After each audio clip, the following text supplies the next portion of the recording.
चीन के साथ जब 1962 में युद्ध शुरू हुआ तो भारत के पास हथियार नहीं थे।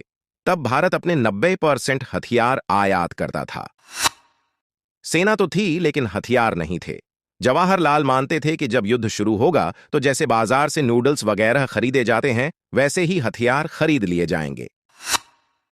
पर हथियारों का हिसाब ऐसा होता है कि जब युद्ध शुरू हो जाता है तो हथियार कोई देता नहीं आपको, और जब देता है तो हमें बदले में बहुत कुछ देना पड़ता है। जब भारत की सीमाओं में चीन ने घुसना शुरू किया तो जवाहरलाल ने तुरंत अमेरिकन, ब्रिटिश और रूस से हथियारों की मदद मांगी थी।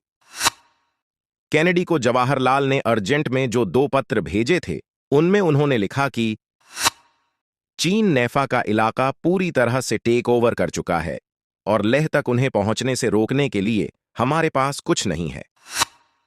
अरुणाचल प्रदेश, त्रिपुरा, असम, मेघालय और नागालैंड हाई रिस्क पर है। चीन कलकत्ता और बंगाल तक भी बैर एच सकता है। ब्रह्मपुत्र की पूरी घाटी चीन के कब्जे में जा सकती है और भारत अपने बूते पर चीन से लड़ने की स्थिति में बिल्कुल भी नहीं है। इसके साथ ही जवाहरलाल ने कैनेडी से जो मांग की वह इस तरह थी: बायलव स्क्वाड्रन सुपरसोनिक फाइटर प्लेन जो सभी मौसम में लड़ सके। अमेरिकी सैनिकों को अपने रडार स्थापित करने होंगे और हमारे सैनिकों को इसका प्रशिक्षण भी देना होगा। अमेरिकी सैनिकों से लैस परिवहन विमान ताकि हमारे शहरों और प्रतिष्ठानों की सुरक्षा की जा सके। B-47 बम वर्षकों और 350 लड़ाकू विमानों के 2 स्क्वाड्रन तिब्बत में स्ट्राइक करने के लिए। मतलब जवाहरलाल को पूरी शॉपिंग लिस्ट भेजनी पड़ रही थी और कैनेडी ने यह पत्र PRH कर पहले भारत की खिल्ली उड़ाई थी और फिर भारत को मदद देने का आश्वासन दिया था। दूसरे शब्दों में तब भारत ने अमेरिकी सेनाओं को फुल मूवमेंट में अपनी धरती पर उतरने की अनुमति भी दी और जल्दी आने का अनुरोध भी किया था।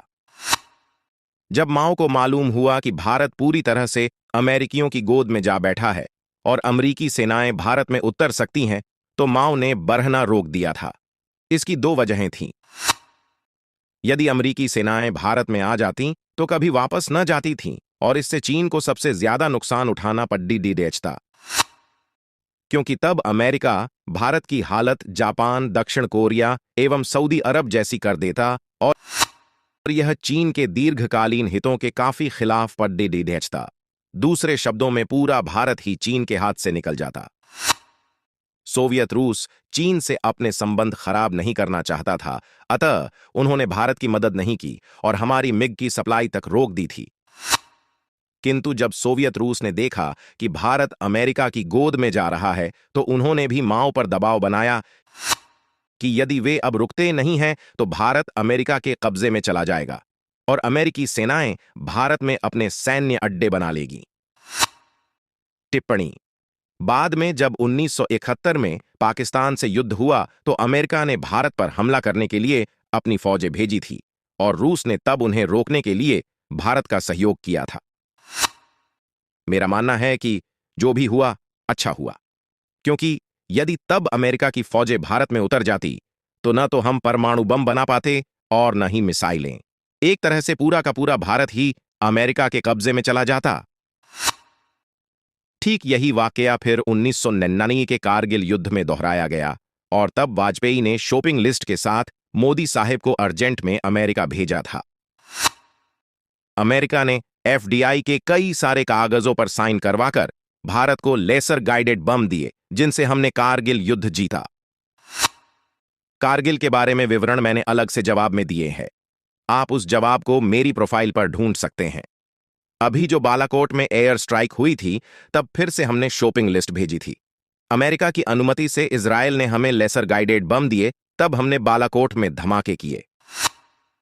ये बम लेने से पहले हमें अमेरिका को बताना पड़ता है कि अमुक पॉइंट पर यह बम गिराया जाएगा। यदि अमेरिका कहे कि इधर नहीं इधर से हटकर उधर गिराओगे तो बम मिलेगा तो हमें उसी हिसाब से प्रोग्राम बनाना पड़ता है। 1962 की हम आज से तुलना करें तो आज हमारी स्थिति और भी कमजोर है। अमेरिका आज भारत से भी ज्यादा मजबूत हो चुका है। भारत आज भी अपने 80% हथियार आयात करता है और हमारी सेना अमेरिका पर और भी ज्यादा निर्भर हो गई है।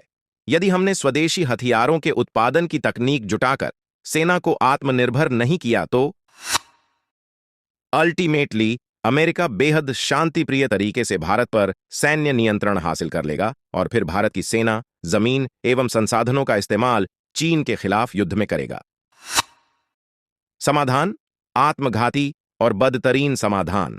भारत की सभी राजनैतिक पार्टियां, नेता, उनके सभी समर्थक, पेड़ रक्षा विशेषज्ञ, पेड़ आर्थिक विशेषज्ञ और पेड़ बुद्धिजीवी भारत की सेना को अमेरिकियों पर निर्भर बनाने के खुले समर्थक है।